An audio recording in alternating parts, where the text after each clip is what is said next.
Hey, welcome to an introduction to CS120 on eCompanion. I'll share my desktop with you so you can see what you need to. So we're going to do all the CS120 work through BMCC Online. So if you could get your browser to bmcconline.org. User ID is the beginning of your BMCC email address generally, and then you should have a password to go with it. These passwords are independent of the BMCC email password. If you're not sure what yours is, you can contact Bruce Kaus and he'll help you out. So let's go to class.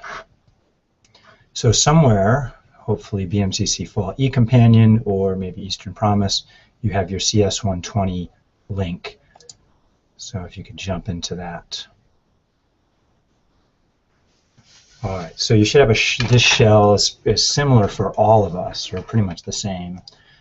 Course home takes you to this page right here. So one of the delays in the course, we were waiting for Pearson to integrate their My IT Lab for our new book so that we could use it through eCompanion. And that's taken a while, but I think it's all there now. So here's just a little intro about the CS120 course. There's a place you can add announcements here if you haven't used eCompanion before. If you have, maybe you know all about it. To add a new announcement, you switch to author mode on the course home, and then you can add an announcement, and that'll appear in this top box. Syllabus for the course is here, and right now it says Stan Beach because he got this started for us. Thank you, Stan. Again, if you go into author mode, you can go in and you can edit the syllabus. And so then you can change your name, email address, telephone number, office, all that stuff. I'll finish that later. Once you've edited anything you need to in here, save the changes. Occasionally, things don't look quite right in here because the HTML WYSIWYG editor here kind of sucks, so you may need to jump in and tweak the HTML on your own. If it's a total pain in the ass, then let us know and we'll jump in and fix it for you. All right, same thing with the calendar. That's also located in here, so you can jump in here and tweak that to fit your class's needs. And it's just an HTML table. All right, so more information on getting started. Oops, I need to be in course mode. All right. So this is mostly for students right here, our current book.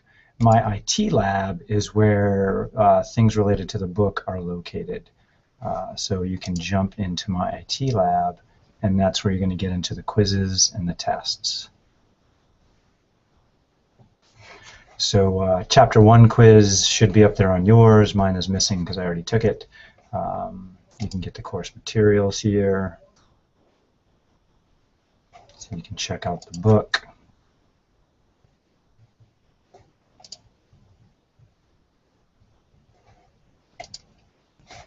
Eventually, by following the links.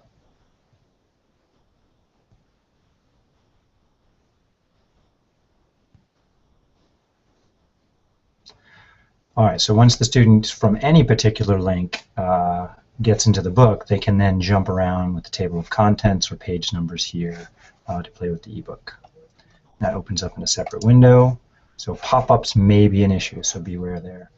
My IT Lab gradebook takes them to grades for any of the things they've done in My IT Lab, which will be the quizzes and the tests. Those grades are also being synchronized with the gradebook in eCompanion. And so there's nothing visible now. You would have to go and set up your gradebook to complete that. And the gradebook is set up already, actually. We're just waiting for students to populate it. So here you should see all of the chapter quizzes and tests. It wouldn't let us order things the way we wanted to, so you're just going to have to grin and bear it. So things were slightly in a strange order. It's alphanumeric. So the discussion grades, final exam, all the project grades are all in here. The project grades and the discussion grades you'll have to enter in the gradebook. Anything student does in My IT Lab, which would be the quizzes and the tests, will be automatically synchronized in here. Synchronization usually takes somewhere between 15 minutes and an hour from when something was accomplished in My IT Lab.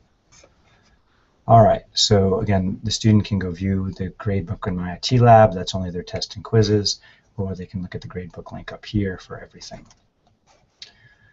So each unit is a week in the way we normally do the course on campus here. If you're doing this in Eastern Promise, you may have a slight variation on that. It shouldn't take 2 weeks per unit, but a little over a week is okay. So what you'll find is an introduction to what that unit's about. Stan usually made a nice introductory video for us. There's PowerPoint presentations that come with the textbook if you wish to use them, and then the assignments for that particular unit, that particular week. You can change any of these, any of the details in here. Again, every page here, you would switch from course to author if you want to change the wording in something. So if you wanted to change the due date for, say, the first group of assignments, you would adjust it here. Or if you wanted to change the description in here or add some other link. Switching back to course. All right, so big things in Unit 1. There's a tutorial. This one's pretty brief. Project 1 description. Each unit each week has a discussion topic. Sometimes it's student research. Sometimes it's just a question to the students that they answer. So please read about the details in there. It's pretty similar to what we were experimenting with last year. Every unit has a link to the My IT Lab where we can go and take a look at what is to do in the course. All right. Again, each unit, when you first click on the unit heading, has a general overview of what's going on that week, related video, instructional video, PowerPoint slideshow, and the assignments for that week or unit, along with a relevant due date. Again, you can edit that by going to author. Now, there's no direct link to, say, the Chapter 2 quiz here. Students would have to switch over to My IT Lab, which opens that pop-up window I had to actually take the quizzes. So the quizzes pop out, and they can take each quiz twice. Exams can only be taken once. Quizzes the students can do independently. Tests have to be proctored. All right, so it's pretty similar to the way we've been doing CS120, except students don't have unlimited attempts on quizzes. They only get 2 attempts, and they can go back and review the quiz later, see what they did right and wrong, which is very nice. We didn't have that option earlier. What else?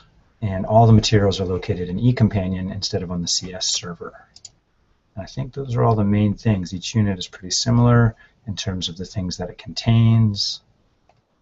Some other things here.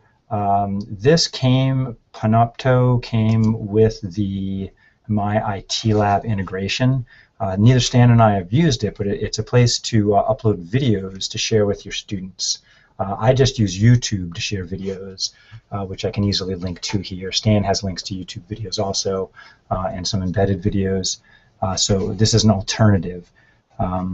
It can be hidden from view if we wish to by going to Author, Toolbox, and then we can hide this from students if we don't want them to see it, if you're not going to use it. So at the moment, I'm not going to use it, so I'm going to click Hide and save it. And then it'll have a little star on it now to indicate that students don't see it, but I do see it.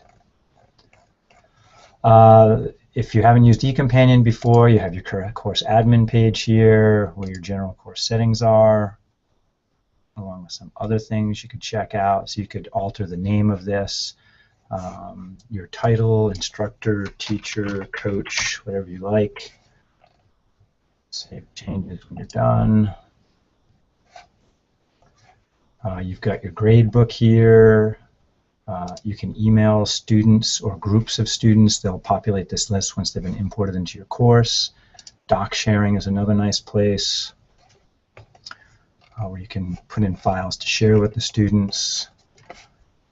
Dropbox, where students can upload their project work and you can give them feedback in the Dropbox. I can do a recording on that later. If you need me to, let me know and I'll get back to you. So that's the basics on using eCompanion for CS120. If you have any questions, give me a call, send me an email, stop by, let me know, and I'll track you down. Thanks, good luck, and have fun.